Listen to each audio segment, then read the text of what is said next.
So hello everyone, welcome back to my YouTube channel BA Students. So I hope you are healthy and studying well. So today we are going to study about the growth of political science as discipline, traditionalism, behavioralism and post-behavioralism. So in this part we are going to study about only traditionalism.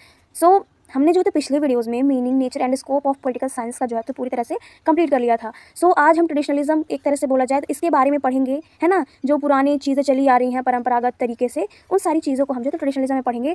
तो जो आज का topic है हमारा, है ना, today's topic, बाकी आपको मैं लिंक दे दूँगी, आप डिस्क्रिप्शन बॉक्स में आपको लिंक मिल जाएगा, आप पिछली वीडियोज़ को जो है तो देख सकते हैं वहाँ पर. सो प्लेलिस्ट भी मैंने ऑलरेडी क्रिएट कर दी है, तो आप वहाँ पर भी जाकर चेक कर सकते हैं. सो ट्रेडिशनलिज्म के बारे में अगर बात किया जाए, टुडेज टॉपिक जो आज हम कंप्लीट करेंगे यहाँ पे, आज का जो टॉपिक है हमारा, ये टुडेज टॉपिक में अगर हम बात करें तो पहले हम ग्रोथ ऑफ पॉलिटिकल साइंस के बारे में पढ़ेंगे. यहाँ पे जो हमारा दिया है, पहले growth of political science as a discipline, फिर उसके बाद establishment of formal discipline, third हमारा रहेगा development of political science as a study, फिर इसके बाद जो हम ट्रेडिशनलिज्म की डेफिनेशन देखेंगे, उसका फोकस एरियाज देखेंगे, फिफ्थ हम मीनिंग ऑफ ट्रेडिशनलिज्म देखेंगे, सिक्स मेथड, उसके कितने मेथड्स हैं ना ट्रेडिशनलिज्म के, वो देखेंगे. सेवन्थ हमारा फीचर रहेगा ट्रेडिशनल, इसको एक तरह से ट्रेडिशनल बोल सकते हैं या फिर ट्रेडिशनल अप्रोच भी आप इसको बोल सकते हैं. एट्थ हमारा क्रिटिसाइज्म ऑफ ट्रेडिशनल अप्रोच रहेगा. तो आज हमें इन सारे टॉपिक्स को जो है तो कवर करने हैं. तो चलिए स्टार्ट करते हैं बिना टाइम वेस्ट किए हुए. So growth of political science as a discipline, इसके बारे में यहाँ पर थोड़ा सा डिस्कस करेंगे. Political science emerged as a distinct discipline during the Greek and Roman period with philosophers like Plato and Aristotle. यहाँ पे दिया गया है पॉलिटिकल साइंस इमर्ज है distinct discipline during Greek and Roman periods, philosophers like Plato and Aristotle. In modern times the discipline developed more formally in 19th century. तो बताया गया है कि ये ग्रोथ ऑफ जो पॉलिटिकल साइंस है हमारा, एक ये जो विषय है हमारा पॉलिटिकल साइंस, तो राजनीतिक विज्ञान जो है तो कैसे विकास किया है ना, इसके बारे में यहाँ पे बताया गया है. तो बताया गया यहाँ पे कि जो ग्रीक के जो ग्रीक टाइम पे रोमन पीरियड में जो तो फिलोसफर थे प्लेटो और एरिस्टॉटल मतलब अरस्तु, तो यूनानी जो रोमन काल में प्लेटो और अरस्तु जैसे जो दार्शनिक थे, है ना, ये बहुत बड़े बड़े फिलोसफर थे. तो हमारे विश्व का सबसे पहला जो फिलोसफर है वो कौन है? सुकरात है. और ये जो यहाँ पे प्लेटो दिख रहा है, ये प्लेटो और एरिस्टॉटल, ये भी एक दार्शनिक थे. तो ये लोग जो थे, तो इनके साथ जो है तो राजनीति जो विज्ञान है वो बहुत ही अच्छे से, मतलब एक बहुत ही बोला जाए तो अच्छे फॉर्मली तरीके से जो है तो कहा जाए तो ये जो सब्जेक्ट है हमारा पॉलिटिकल साइंस, ये ग्रोथ हुआ, उभरा. और इन मॉडर्न टाइम्स, आधुनिक काल में अगर हम बात करें तो जो विषय है हमारा the discipline develop more formally in 19th century, अगर 19वीं शताब्दी में जो है तो ये बहुत ही ज़्यादा फॉर्मल तरीके से जो है तो विकसित हुआ.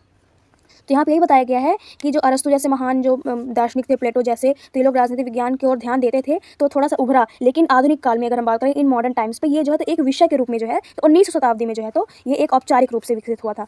एस्टैब्लिशमेंट एज फॉर्मल डिसिप्लिन, यहाँ पे भी वही थोड़ा सा बताया गया इसके बारे में कि in early 20th century political science gained recognition as a formal academic discipline. Universities in USA, Europe began offering degrees in political science. अब बताया गया है कि 19वीं शताब्दी में तो विषय के रूप में अच्छे से देखिए औपचारिक रूप से, मतलब फॉर्मली ये डेवलप हुआ. अब फिर बताया कि in the early 20th century, 20वीं सदी के शुरुआत में ही एक तरह से कहा जाए तो जो राजनीति विज्ञान जो है इसको एक तरह से मतलब कहा जाए तो एकेडमिक डिसिप्लिन में मान लिया गया था. फिर एक सा ग्रोथ हुआ, डेवलपमेंट हुआ, तो फिर ये एकेडमिक डिसिप्लिन में आया. मतलब कहने का कि राजनीति विज्ञान को एक औपचारिक शैक्षणिक विषय के रूप में जो है तो इसको मान्यता मिल गई थी. और यूनिवर्सिटीज़ इन यूएसए, यूरोप, मतलब बताया गया कि अमेरिका एंड जो यूरोप है उसके जो विश्वविद्यालय है ना, यूनिवर्सिटी, वहाँ पे भी जो है राजनीति विज्ञान में डिग्री देना उन्होंने चालू कर दिया. ठीक है, तो ऐसे हमारी तो पॉलिटिकल साइंस की शुरुआत हुई. फिर वो धीरे धीरे इतना ग्रोथ हुआ कि फिर उसको यूएसए में, यूरोप में उसकी क्लासेस लगने लगी, मतलब कि सब्जेक्ट के रूप में पढ़ाया जाने लगा. फिर जो है तो ये एक तरह से इनकी फिर डिग्रियाँ भी हमें मिलने लगी. सो अब हम पढ़ेंगे development of political science as a study, है ना, as a subject of study. तो यहाँ पे बताया गया है कि ये जो पॉइंट हमारा दिया गया है, development of political science as a subject of study.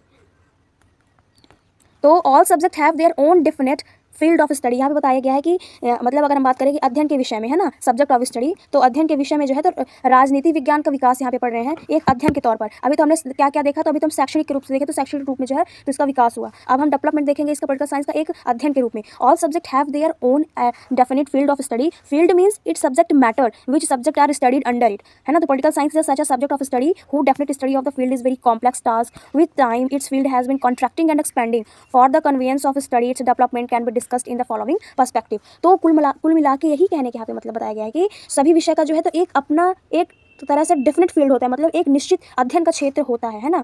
और क्षेत्र से कहने का मतलब ये है कि उसका जो विषय वस्तु है, उसका जो कंटेंट है ना, जो उसका विषय वस्तु है अंदर, मतलब जो उसके अंदर पढ़ाया जाता है, जो सब्जेक्ट है हमारे से पॉलिटिकल साइंस है, पॉलिटिकल साइंस के अंदर हमारा जो कंटेंट दिया होता है, कोई भी बुक हम पढ़ते हैं तो उसमें सामने कंटेंट दिया होता है, तो यही विषय, इसको विषय वस्तु बोला जाता है. तो यही बताया गया कि कोई भी सब्जेक्ट है उसका तो पहले कंटेंट होता है, उसका निश्चित होता है, उसके अंतर्गत क्या क्या सारी चीज़ें हमें पढ़नी होती हैं, तो सारी चीज़ें ऑलरेडी लिखी रहती हैं. और राजनीति विज्ञान एक ऐसा मतलब सब्जेक्ट है, एक ऐसा अध्ययन विषय है जिसके क्षेत्र में अगर हम बात करें तो एक हमें निश्चित जो है तो स्टडी करने के लिए मतलब कहा जाए तो एक निश्चित अध्ययन एक बहुत ही ज़रूरी और बहुत ही मतलब कॉम्प्लेक्स टास्क होता है ना, पढ़ने में थोड़ा, क्योंकि ये राजनीति जो है तो पूरे एक देश में पूरी राजनीति चलती है, हर अगर विश्व में बोला जाए तो राजनीति चलती है, तो इसका जो है तो थोड़ा कॉम्प्लेक्स रहता है पढ़ने में। और फिर लेकिन बताया गया है कि समय के साथ साथ जो है तो इसका भी क्षेत्र जो हमें थोड़ी इसका धीरे धीरे जो है इतना डेवलपमेंट हो रहा है इसका कि ये धीरे धीरे और विस्तृत हो रहा है। और अध्ययन की सुविधा के लिए फिर इसको जो है तो 3 परिप्रेक्ष्य में जो है तो इसको बांट दिया गया है ना, डिस्कस्ड इन फॉलोइंग पर्सपेक्टिव। फिर इसको पढ़ने के लिए 3 पर्सपेक्टिव को जो है तो बांट दिया गया है। तो पहला जो पर्सपेक्टिव है वो ट्रेडिशनल पर्सपेक्टिव,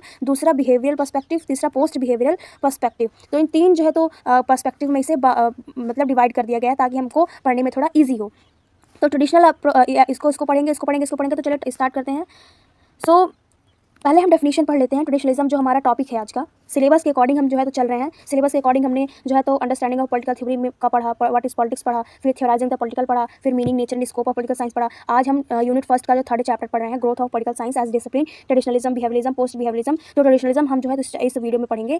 तो इसकी डेफिनेशन के बारे में चलिए चर्चा करते हैं कि इसकी डेफिनेशन क्या है। सबसे पहले तो जो ट्रेडिशनलिज्म की डेफिनेशन दी गई हुई है वो ये इस तरह की, traditionalism refers to the approach in political science that focus on the historical, legal and philosophical study of political institution ideas. Traditionalist rely on normative and descriptive analysis. यहाँ पे जो तो परिभाषा हमें देखने को मिल रही है परंपरावाद की, कि इसको ट्रेडिशनलिज्म को हिंदी में बोलते हैं परंपरावाद। ठीक है, जैसे परंपरावाद मतलब होता क्या है, ट्रेडिशन से ही समझ में आ रहा है कि जो परंपरा जो है तो जो पहले जो परंपरा थी उसके अनुसार चले आना, तो उसको परंपरा बोलते हैं। ठीक है, पुरानी चीज़ें है ना, परंपरागत तरीके से। परंपरावाद मतलब परंपराओं के अनुसार जो चीज़ें चली आ रही हैं। तो ये राजनीति जो है तो ये परंपरावाद है एक तरह से, कि परंपराओं के अनुसार जो है तो धीरे धीरे यहाँ तक चली आ रही है। तो परंपरावाद राजनीति जो है तो विज्ञान में है, जो इसका जो फोकस है ना, इसका जो दृष्टिकोण है उसको यहाँ पे बताया जाता है। और तो और राजनीति जो संस्थाएं हैं, historical, legal, philosophical study of political institution है ना, तो जो राजनीति संस्थाओं को और जो ऐतिहासिक जो भी हिस्टोरिकल जो थॉट्स है ना, आइडियाज़ हैं, तो इन सारी चीज़ों का एक दार्शनिक अध्ययन करता है। ये एक केंद्र है। देखिए यहाँ पे मेन ये भी कहने का मतलब है कि ये इन सारी चीज़ों का, हिस्टोरिकल हो गया, legal, philosophical study of political institution ideas,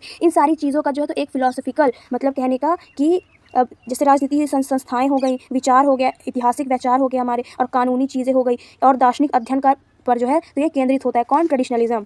परंपरावाद बोला जाए यहाँ पे, traditionalism rely on normative and descriptive analysis, मतलब कि ये जो परंपरावादी है ये जो है तो विश्लेषण पर भरोसा रखता है। कैसे विश्लेषण पर? तो नॉर्मेटिव और डिस्क्रिप्टिव एनालिसिस करता है। सेकंड है हमारा focus areas. Traditionalist focus on the study of political institution, constitution analysis and political philosophy. Thinkers like Plato, Aristotle, Thomas Hobbes and John Locke are central to this approach. तो I hope आपको यहाँ पे problem नहीं होगी, क्योंकि प्लेटो, Aristotle और Thomas Hobbes जो है हमने इनके नाम पहले ही पढ़ लिए हैं। इनके डिफिनीशन इन्होंने जो है तो पॉलिटिकल साइंस को डिफाइन किया हुआ है ना, तो इनकी जो डेफिनेशन है हम लोगों ने पहले भी पढ़ चुकी है। तो ये नेम आपको सुनने में ईजिली आपको समझ में आ जाएगा और आपको याद भी हो जाएगा।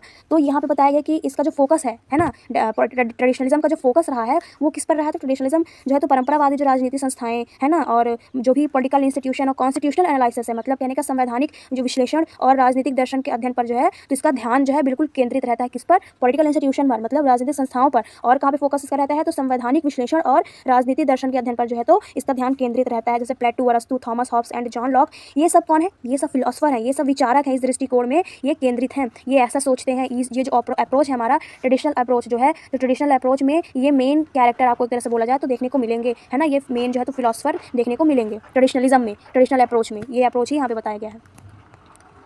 तो ट्रेडिशनल यहाँ पे इसका हम एक तरह से मीनिंग पढ़ लेते हैं और इजीली आपको यहाँ पे समझ में आ जाएगा, है ना।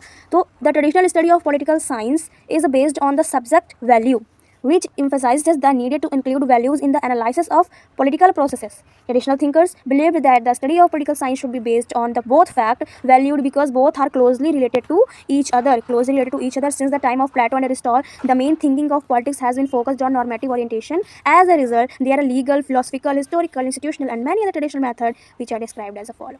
तो जो इसमें डिस्क्राइब किया गया है फॉलो, उसको हम आगे पढ़ेंगे। तो मेन यहाँ पे कहने का पूरा मतलब हमें यही है कि एक तरह से यहाँ पे कहा जाए तो ये जो कह रहे हैं यहाँ पे जो हमें दिख रहा है पैराग्राफ में, इसको बोलते हैं ट्रेडिशनलिज्म, परंपरावाद।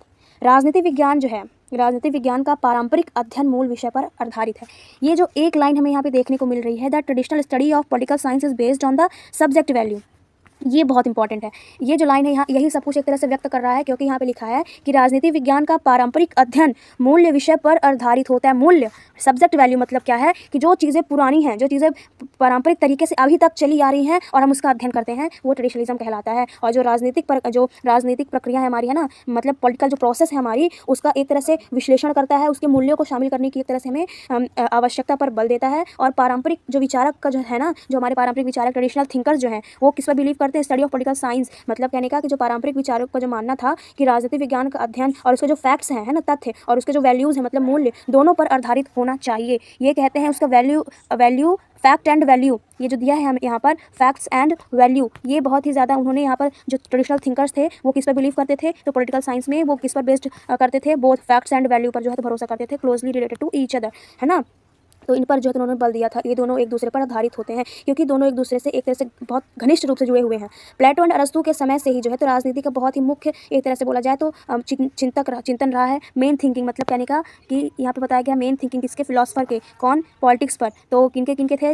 ये प्लेटो एंड अरिस्टॉटल जो थे, ये इन पर बहुत ज़्यादा थिंकिंग करते थे एक तरह से, मतलब कि इनका जो चिंतन बहुत ज़्यादा किया इन लोगों ने, और इनका ध्यान रहा है यहाँ पर केंद्रित रहा है। और नॉर्मेटिव तरीके से, नॉर्मेटिव ओरिएंटेशन के तौर पर इनका ध्यान जो है तो केंद्रित रहा है ट्रेडिशनल अप्रोच में। और इसी के रिजल्ट में, एज अ रिजल्ट यहाँ पर जो हमें देखने को मिलता है कि इसमें कानून, है ना, लीगल, फिलोसफिकल, हिस्टोरिकल, इंस्टीट्यूशनल, मतलब इसमें कानूनी, दार्शनिक, ऐतिहासिक, संस्थागत और बहुत सारी ऐसे अन्य, बोला जाए तो मैनी अदर ट्रेडिशनल मेथड हमें देखने को मिलते हैं। तो जो हमें और ट्रेडिशनल मेथड देखने को मिलते हैं, चलिए उनके बारे में हम पढ़ते हैं, कौन कौन से ट्रेडिशनल मेथड हैं। तो जो हमारा सबसे पहला जो मेथड है हमारे, हमें देखने को मिलता है फिलोसफिकल मेथड, है ना। तो हमने देखा कि ट्रेडिशनलिज्म मीनिंग में देखा, उसके बारे में पढ़ा। अब उसके जो मेथड हैं उनको थोड़ा सा पढ़ लेते हैं कि इसके अंदर कौन कौन से मेथड आते हैं। तो पहला फिलोसफिकल मेथड है ये हमारा। तो दार्शनिक, एक तरह से बोला जाए तो पद्धति, मेथड को हिंदी में पद्धति ही बोलते हैं। तो फिलोसफिकल मेथड, दार्शनिक पद्धति, राजनीति विज्ञान के क्षेत्र में जो है, तो इसके बारे में थोड़ा सा पढ़ेंगे। One of the oldest approaches to the field of political science, कहा जा रहा है कि राजनीति विज्ञान के क्षेत्र में सबसे ज़्यादा पुराना दृष्टिकोण में से ये एक है। पॉलिटिकल साइंस में बहुत सारे अप्रोच होते हैं, है ना, जैसे ट्रेडिशनल अप्रोच होता है, मॉडर्न अप्रोच होता है, मतलब ये, और हमने बहुत सारी अप्रोचेस पढ़ी थी, है ना। तो उसमें ये बहुत ही पुराना अप्रोच हमको उसके अंदर देखने को मिलता है, फिलोसफिकल मेथड। बिल्कुल सही बात है, क्योंकि पॉलिटिकल साइंस में जो है तो हमें एक तरह से उसके आइडियाज़, उसके वैल्यूज़, उसके फैक्ट्स, इन सारी चीज़ों को पढ़ना होता है, ऑब्जर्वेशन करना होता है, देखना होता है। तो फिलोसफिकल जो मेथड है उसका बहुत ही ज़्यादा इंपॉर्टेंट रोल यहाँ पर प्ले करता है। Deductive method is a philosophical approach. This approach was mainly supported by Leo Strauss. यहाँ पे बताया गया, this method has existed since the time of Greek philosopher like Plato and Aristotle. According to Leo Strauss, philosophy is the pursuit of knowledge, while political philosophy is actually an attempt to know the nature of political object and the correct or best political system. This is deductive method of political science. तो कुल मिला के यहाँ पे कहने का मतलब है कि डिडक्टिव मेथड, मतलब कहने का एक तरह से ये जो है तो इसको हिंदी में बोलते हैं निगमनात्मक विधि। डिडक्टिव मतलब निगमनात्मक विधि। ये जो है तो ये एक फिलोसफिकल अप्रोच ही है ना। हम दार्शनिक, एक तरह से बोला जाए फिलोसफिकल मेथड पढ़ रहे हैं, तो उसके अंदर ये वाला मेथड आता है, डिडक्टिव मेथड। ये भी एक फिलोसफिकल अप्रोच है। और इस अप्रोच में जो है तो हम किसको सपोर्ट करते हैं ज़्यादातर, मतलब इस दृष्टिकोण का सबसे ज़्यादा समर्थन कौन करता है? तो लियो स्ट्रॉस ने किया था। तो याद रखिएगा, डिडक्टिव मेथड का किन्होंने सबसे ज़्यादा सपोर्ट किया? तो लियो स्ट्रॉस ने किया था। ये विधि प्लेटो और अरस्तु जैसे यूनानी दार्शनिकों को समय से ही अस्तित्व में है। इसका जो एग्जिस्टेंस है, इसका जो अस्तित्व है डिडक्टिव मेथड का, वो कब से है? तो जब प्लेटो अरिस्टॉटल थे तब से इसका हमें अस्तित्व देखने को मिलता है। कौन से अप्रोच का? डिडक्टिव मेथड का। और ये फिलोसफिकल अप्रोच है। और यहाँ पे बताया गया है अकॉर्डिंग टू लियो स्ट्रॉस। अब हम लियो स्ट्रॉस के अनुसार जो है थोड़ा सा देखेंगे कि क्या कह रहे हैं। तो वो कह रहे हैं कि philosophy is the pursuit of knowledge, मतलब जो है दर्शन ज्ञान की खोज है। दर्शन ज्ञान की खोज है, ऐसा कौन कह रहा है? तो ऐसा कह रहे हैं लियो स्ट्रॉस कह रहे हैं। तो जबकि राजनीतिक दर्शन वास्तव में राजनीति वस्तुओं की जो है तो नेचर, उसके बारे में पढ़ता है, प्रकृति, और सही है या गलत है या कैसी चीज़ें हैं, और सर्वोत्तम राजनीति व्यवस्था को जानने का जो तो प्रयास है। ये राजनीति विज्ञान का एक तरह से कहा जाए तो डिडक्टिव मेथड है। तो यही कुल मिला के कहने का मतलब है कि दार्शनिक पद्धति अगर हम बात करें फिलोसफिकल मेथड में, तो ये बहुत ही पुराना दृष्टिकोण है। और इसके अंदर एक डिडक्टिव मेथड आता है जो कि वो भी फिलोसफिकल अप्रोच है। और जो लियो स्ट्रॉस थे ये इसका बहुत ज़्यादा समर्थन करते थे। और ये जो विधि है जो ये हमें देखने को मिलती है डिडक्टिव मेथड, ये प्लेटो और अरस्तु के समय से ही है। और लियो स्ट्रॉस कहते हैं कि दर्शन जो है तो ज्ञान की खोज है, philosophy is the pursuit of knowledge, है ना। तो इन सारी चीज़ों को यहाँ पे बताया गया है। सेकंड जो हमारा हम देखेंगे, सेकंड जो मेथड है हमारा वो है हिस्टोरिकल मेथड। इसके बारे में थोड़ा सा पढ़ेंगे। तो हिस्टोरिकल मेथड मतलब एक तरह से कहा जाए तो ऐतिहासिक, एक तरह से हम यहाँ पे कह सकते हैं ऐतिहासिक पद्धति इसको कह सकते हैं। The main proponents of this method are Seeley and Freeman.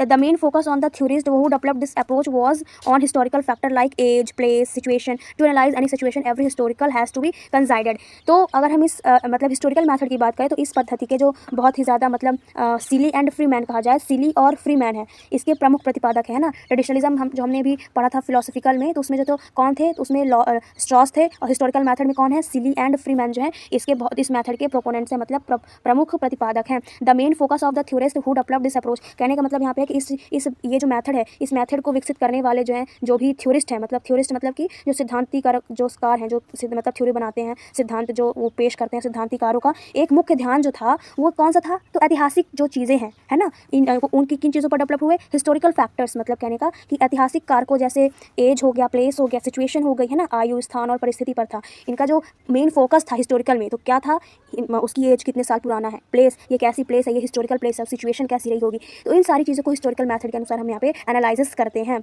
यहाँ पे ये बताया गया है। और इन सारी चीज़ों पर विचार करना, एनालिसिस करना बहुत ही ज़्यादा इंपॉर्टेंट हो जाता है। सो studying the history of political reality is the foundation on which this approach is based, है ना। यहाँ पे बताया गया है, फिर बताया गया है कि Machiavelli, Sabine and Dunning are some of political thinkers who believed that politics and history are inseparable linked and therefore politics should always be studied from a historical perspective. अब यहाँ पे बताया गया कि राजनीतिक, अगर हम बात करें तो इतिहास के बारे में, मतलब studying of history of political reality, मतलब कहा जाए कि पॉलिटिकल का हिस्ट्री पढ़ना, मतलब राजनीति की जो है ऐतिहासिक चीज़ों का अध्ययन करना, और इसका जो अप्रोच है इस पर बेस्ड है। ये जो ऐतिहासिक हमारा हिस्टोरिकल मेथड है किस पर बेस्ड है, तो पॉलिटिकल जो भी राजनीति चीज़ें हैं उनकी हिस्ट्री को पढ़ना, उनके बारे में अध्ययन करना, ये जो है तो इसका मेन बेस होता है। और यहाँ पे बताया गया कि मैकियावेली जो हो गए और सबाइन हो गए और डनिंग, ये जो तीन हमें देखने को मिल रहे हैं ये कुछ पॉलिटिकल थिंकर्स हैं। तो अभी तक हमने बहुत सारे थिंकर्स के बारे में पढ़ा था, तो इनको भी आप याद रखिएगा, इन तीनों का, डनिंग, साबिन एंड मैकियावेली का, ये तीन कौन है, तीन पॉलिटिकल थिंकर्स हैं, है ना। इनके बारे में आपको याद रखना है, राजनीतिक विचारक हैं जिनका मानना है, ये लोग क्या मानते थे, जिनका मानना है कि राजनीति और इतिहास एक, मतलब एक तरह से ये दोनों पॉलिटिक्स एंड हिस्ट्री क्या है, इंसेपरेबली लिंक्ड, मतलब एक दूसरे से जुड़े हुए हैं। इनके कहने का मतलब है कि एक तरह से अभिन्न रूप से जुड़े हुए हैं, और इसीलिए राजनीति का अध्ययन हमेशा ऐतिहासिक दृष्टिकोण से ही किया जाना चाहिए। इन्होंने कहा कि इन्होंने मैकियावेली, साबाइन एंड डनिंग, ये जो कुछ पॉलिटिकल थिंकर्स थे वो किस पर भरोसा करते थे, तो कहते थे कि पॉलिटिक्स हो गया और हिस्ट्री हो गया, ये दोनों जो है तो जुड़े हुए हैं, लिंक्ड हैं, क्योंकि पॉलिटिक्स भी है तो ये पॉलिटिक्स अगर हम पढ़ रहे हैं तो उसके हमें हिस्टोरिकल बैकग्राउंड हमें उसका पता होना चाहिए, है ना। यहाँ पे ये बताया गया है। तो थर्ड जो हम मेथड पढ़ेंगे वो पढ़ेंगे कंपैरेटिव मेथड। तो इसके बारे में चलिए थोड़ा सा स्टडी करते हैं कि ये मेथड हमें क्या वो बता रहा है।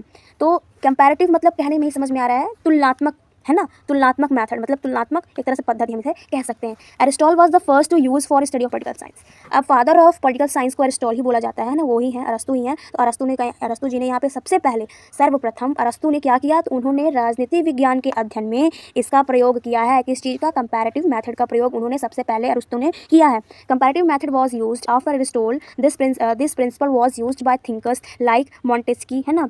यहाँ पे जो है तो कोई तुलनात्मक जो हमारा एक तरह से पद्धति बोला जाए, यहाँ पे जो है तो कुछ लोगों का यहाँ पे नाम बताया गया है, जैसे कि यहाँ पे मोंटेस्क्यू हो गए, है ना, सर हेनरी मैन हो गए, है ना, और डी टोकेविल हो गए, फिर यहाँ पे बताया गया ब्राइस। तो ये जो हमें यहाँ पे देखने को मिल रहे हैं थिंकर्स, ये कौन है, सब थिंकर्स हैं।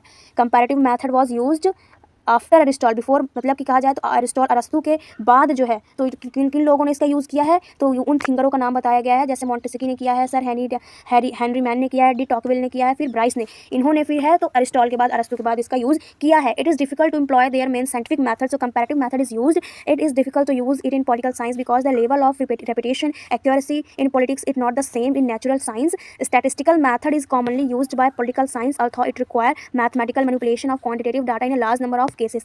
कहने का मतलब ये कि तुलनात्मक जो हमारा मेथड है, जो हमारा तुलनात्मक पद्धति है, इनका प्रयोग हमने देख लिया कि अरस्तु के बाद इन लोगों ने जो है तो इसका प्रयोग किया। फिर बताया गया है कि और जो वैज्ञानिक रहे हैं उन्होंने भी इसका जो है तो मतलब यूज़ करने को वो थोड़ा उनके लिए डिफिकल्ट हो जाता है दूसरी चीज़ों में इसका यूज़ करने के लिए, मतलब अन्य जो प्रमुख वैज्ञानिक विधियाँ हैं उनका प्रयोग करना कठिन है, इसलिए जो है इसीलिए इनका तुलनात्मक विधि का प्रयोग किया जाता है। बाकी जो चीज़ें हैं वो कठिन थी और ये ईजी था, इसलिए इसका तुलनात्मक विधि का प्रयोग किया जाता है। ये भी ज़रूरी होता है ताकि हम समझ पाएँ कि बाकी चीज़ें कैसे चल रही हैं, पॉलिटिक्स कैसे चल रहा है। जब हम तुलना करेंगे तो हमें तभी जाके इसके बारे में पता चलता है।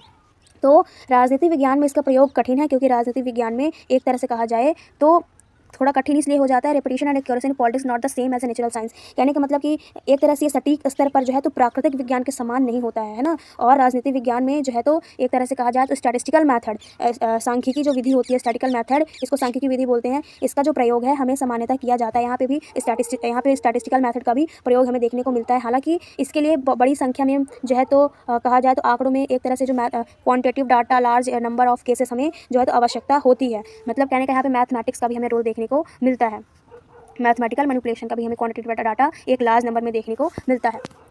अब जो है तो चौथा हम पढ़ेंगे, जो चौथा हमारा मेथड है ना, एक्सपेरिमेंटल मेथड, इसके बारे में भी थोड़ा सा पढ़ेंगे। तो हम ये भी बहुत इंपॉर्टेंट मेथड हमें देखने को मिल रहा है, एक्सपेरिमेंटल मेथड। तो इसके बारे में चलिए थोड़ा सा पढ़ लेते हैं। तो एक्सपेरिमेंटल मतलब होता ही है प्रायोगिक, है ना। अब एक्सपेरिमेंट भी करेंगे क्योंकि पॉलिटिकल साइंस जो है तो अब साइंस के अंडर भी आता है, तो इसको हम एक्सपेरिमेंट भी करेंगे। हमने पढ़ा था एक्सपेरिमेंटल में जो है तो हमने गवर्नमेंट पर ही एक्सपेरिमेंट करना हमारा स्टार्ट हो गया था। तो एक्सपेरिमेंटल मेथड में हम पढ़ेंगे this experimental method is most suitable when phenomena is studied. मतलब ये प्रायोगिक जो हमारा प्रायोगिक मेथड है, मतलब प्रायोगिक विधि जो हमारा एक्सपेरिमेंटल मेथड है, ये सबसे ज़्यादा सुटेबल है, मतलब उपयुक्त है जब किसी घटना का अध्ययन किया जाता है। कोई घटना अगर होती भी है तो उसको अध्ययन करने के लिए सबसे अच्छा जो सुटेबल माना जाता है मेथड, वो experimental method. Studies can be conducted under system which are conducive to investigation and excluding disturbing agencies. Since political science deal with man and his political structure, this type of scientific experiment is not possible. तो बताया गया कि studies can be conducted, मतलब अध्ययन ऐसी प्रणालियों के अंतर्गत किए जा सकते हैं, है ना। ऐसी चीज़ों पर हम अध्ययन कर सकते हैं जो एक तरह से कहा जाए तो इन्वेस्टिगेशन और एक्सक्लूडिव डिस्टर्बिंग, मतलब कि जिसमें हम जो है तो उसको इन्वेस्टिगेट कर सके, उसको जो है तो हम एजेंसीज़ जो हैं, है ना, व्यवधान जिसको एजेंसियों के बाहर रखें। मतलब कहने का कि हम ऐसी चीज़ों पर यहाँ पे स्टडी करते हैं, अंतर्गत किया इसका स्टडी जो एक्सपेरिमेंटल मेथड है, इसका अध्ययन हम ऐसी चीज़ों पर कर सकते हैं जहाँ पर कोई इन्वेस्टिगेशन चल रही हो, कोई चीज़ मतलब घटना हो गई हो, तो वहाँ पर हम इसका एक्सपेरिमेंट कर सकते हैं। Since political science deal with man and his political structure, मतलब कहने का कि क्योंकि राजनीतिक विज्ञान जो है तो मनुष्य और उसकी जो राजनीतिक संरचना से संबंधित है ना, इसीलिए इस प्रकार का जो वैज्ञानिक हमें प्रयोग संभव मतलब कहने का किया जाता है। तो यहाँ पे अकॉर्डिंग टू ल्यूस, मतलब ल्यूस के अनुसार जो है तो वो कह रहे हैं कि वो कह रहे हैं कि chemistry are not possible in political science, they are is saying that man becomes wise only by his experience. तो कहने का मतलब कि रसायन विज्ञान में जो हमारा केमिस्ट्री है ना, तो रसायन विज्ञान में जो प्रयोग होते हैं वो राजनीतिक विज्ञान में संभव नहीं है। जो केमिस्ट्री में एक्सपेरिमेंट होता है भाई, वो जरूरी थोड़ी कि पॉलिटिकल साइंस में भी होगा। सबकी अपनी अपनी अलग अलग मैथड होते हैं, एक्सपेरिमेंटल मैथड भी है तो उसका प्रोसेस अलग अलग होता है। तो यही एक कहावत है, मनुष्य अपने अनुभव से ही बुद्धिमान बनता है। तो there is a saying that man becomes wise only by his experience. तो यहाँ पर ये कहावत बताई गई है कि जो है तो मनुष्य अपने अनुभव से ही बुद्धिमान बनता है, क्योंकि साइंस, ये भी साइंस है वो भी साइंस है, लेकिन ये सोशल साइंस है। तो सोशल साइंस में एक्सपेरिमेंटल होता है, इसका प्रोसेस अलग अलग होता है। तो चलिए अब हम नेक्स्ट मेथड अगर हमारा तो उसके बारे में पढ़ लेते हैं, जो मेरे ख्याल से फिफ्थ हमारा साइकोलॉजिकल मेथड है, इसके बारे में थोड़ा सा पढ़ लेंगे। तो टोटल हमें पाँच ही पढ़ना है मेथड। तो फिफ्थ जो हमारा साइकोलॉजिकल मेथड है, इसके बारे में पढ़ेंगे कि ये भी इंपॉर्टेंट है। तो साइकोलॉजिकल मतलब होता है मनोवैज्ञानिक। अब हम मानव की राजनीति कौन करते हैं, तो मानव ही करता है। राजनीतिक मनुष्य के लिए बनी हुई है और उसका जो है तो मतलब कहा जाए तो मनोवैज्ञानिक का अध्ययन करना बहुत ही ज़रूरी हमारे लिए हो जाता है। Political psychology is an interdisciplinary subject of study. कहने का मतलब राजनीतिक मनोवैज्ञानिक अध्ययन एक बहुत ही ज़रूरी विषय है ना। It is a discipline that focuses on the psychological aspect of politics. Its practitioners explore the complex and reciprocal relationship between politics and psychology using psychological categories such as personality, attitude, beliefs, values, needs, motives and expectation to explain political behaviour. तो यहाँ पर ये बताया गया कि ये एक ऐसा अनुशासन है साइकोलॉजिकल, है ना, इट इज़ अ डिसिप्लिन। ये एक ऐसा अनुशासन है जो राजनीति के मनोवैज्ञानिक पहलुओं पर केंद्रित रहता है ना। तो आपको साफ साफ समझ में आ गया होगा कि ये एक ऐसा डिसिप्लिन है जो किस पर फोकस करता है, तो साइकोलॉजिकल एस्पेक्ट पर जो है तो फोकस करता है पॉलिटिक्स में, है ना। और इसके जो ये किस किस चीज़ों पर जो है तो ध्यान देता है, तो व्यक्तित्व हो गया उसका, व्यक्तित्व मतलब पर्सनालिटी हो गई उसका, है ना। और जो उसका मतलब एक तरह से बोला जाए उद्देश्य है, उसकी आवश्यकताएँ हैं, उसका जो मूल्य है, उसका जो वैल्यू, उसका जो बिलीव है, उसका जो दृष्टिकोण है, इन सारी चीज़ों को, ये सारी चीज़ें जो हमने देखी हैं, personality, attitude, beliefs, values, need, motives, expectation to explain politics behaviour, ये क्या करता है, पॉलिटिक्स बिहेवियर को जो है तो एक्सप्लेन करता है। ये मनोवैज्ञानिक श्रेणियों का एक तरह से इसके अंदर साइकोलॉजिकल चीज़ों के अंदर आता है। साइकोलॉजिकल जो है मनोवैज्ञानिक जो है उसके अंतर्गत ये सारी चीज़ें आती हैं। राजनीति और मनोवैज्ञानिक के बीच जो है तो बहुत ही हमें पारस्परिक संबंध देखने को मिलते हैं। अब बोला गया है कि politics psychology believe that like all other forms of human behaviour, political activity is the result of complex interaction between the individual and the environment. और यहाँ पे बताया गया कि राजनीतिक जो मनोवैज्ञानिकों का मानना है कि जो मानव व्यवहार है, हमारा, है ना। मतलब कहने का कि जो ये हम ह्यूमन बिहेवियर है और पॉलिटिकल एक्टिविटी है, मतलब कि कहा जाए तो मानव व्यवहार जो है और जो भी राजनीतिक एक्टिविटी है ना, गतिविधियाँ हैं, उन सभी में व्यक्ति और पर्यावरण के बीच जो है एक हमें इंडिविजुअल मतलब इंटरेक्शन देखने को मिलता है। क्योंकि साइकोलॉजिकल मेथड में पूरी तरह से ये कहने का मतलब है कि ये जो मनोवैज्ञानिक विधि है, इसमें जो है तो हमें ये एक डिसिप्लिन अनुशासन है, जहाँ हमें क्या क्या पढ़ने को मिलता है। तो उसकी पर्सनालिटी हो गई, उसका एटीट्यूड हो गया, वैल्यू, नीड, मोटिव, एक्सपेक्टेशन, इन सारी चीज़ों का अध्ययन किया जाता है। क्योंकि मनुष्य जो है तो वही तो पॉलिटिक्स करता है, वो उसी के लिए तो सारी चीज़ें बनाई गई हैं। तो उनको पढ़ना हमारे लिए आवश्यक हो जाता है, ताकि हम आगे सारी चीज़ों को हम अच्छे से समझ पाएँ। तो अब हम जो है तो ट्रेडिशनलिज्म की जो है तो हमने ये मेथड सारे पढ़ लिए, जितने भी हमारे मेथड थे, इन सारी चीज़ों को हमने पढ़ लिया। उसकी डेफिनेशन पढ़ ली थी, उसका डेवलपमेंट पढ़ लिया था, कैसे पॉलिटिकल साइंस का जो है तो ग्रोथ हुआ, इन सारी चीज़ों को हमने पढ़ लिया है। तो अब थोड़ा सा चलिए इसके फीचर्स के बारे में भी हम यहाँ पे देख लेते हैं।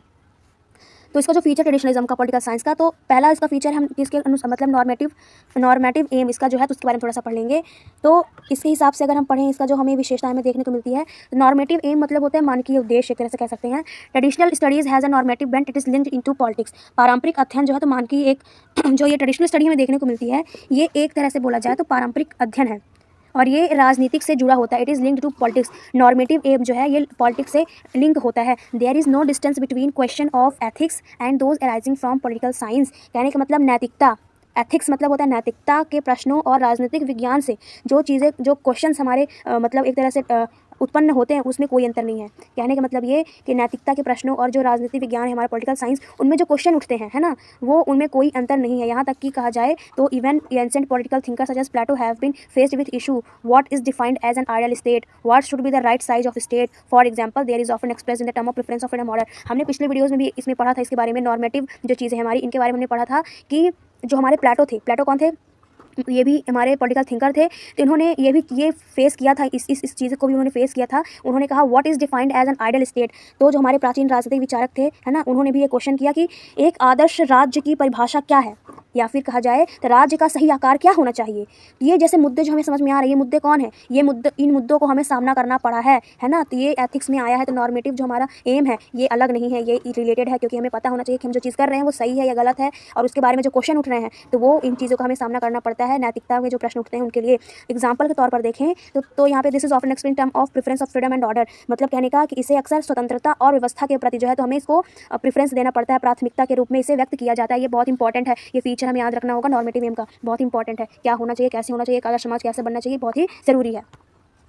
अब सेकंड जो हमें देखने को मिल रहा है इसका क्या, सेकंड जो इसका कैरेक्टरिस्टिक है, मतलब फीचर्स है, फिलोसफिकल ओरिएंटेशन के बेस पर है। तो इसको थोड़ा सा हम पढ़ लेंगे कि क्या बताया गया है। तो philosophical approach is the basis of all political activities of man. ये जो दार्शनिक हमने क्या पढ़ा था, मेथड भी पढ़ा था। तो ये आपको याद रखना चाहिए कि इसके ओरिएंटेशन पढ़ रहे हैं, किस पर केंद्र है ये, फिलोसफिकल। इसका जो नेचर, इसका जो मतलब फीचर है, इस पर हमको याद रखना होगा कि बहुत इंपॉर्टेंट है। फिलोसफिकल ओरिएंटेशन मतलब दार्शनिक, एक तरह से बोला जाए, इस पर हम दृष्टिकोण हमारा देखने को हमें मिलता है। फिलोसफिकल अप्रोच मतलब दार्शनिक जो दृष्टिकोण है वो मनुष्य की पूरी तरह से ऑल पॉलिटिकल एक्टिविटीज़ मतलब समस्त राजनीतिक गतिविधियों का एक तरह से बेस है, मतलब उसी पर आधारित है, ये आधार है। जो इंसान पॉलिटिकल एक्टिविटी करता है, जो सारी एक्टिविटी करता है एक इंसान मनुष्य, उस पर जो है तो फिलॉसफी जो है तो उसका दृष्टिकोण बहुत ही महत्वपूर्ण होता है, बहुत ही रोल करता है। इसका बहुत रोल है पॉलिटिकल एक्टिविटीज़ में। It is based on activities and provide principle in relation to the same. It is very broad in the terms of the range of activities involve and also displays a lot of creativity. Actual political actions are often compared with ideals such as state of nature, natural law, ideal politics etcetera. Some examples of this ideology are Plato, Republic,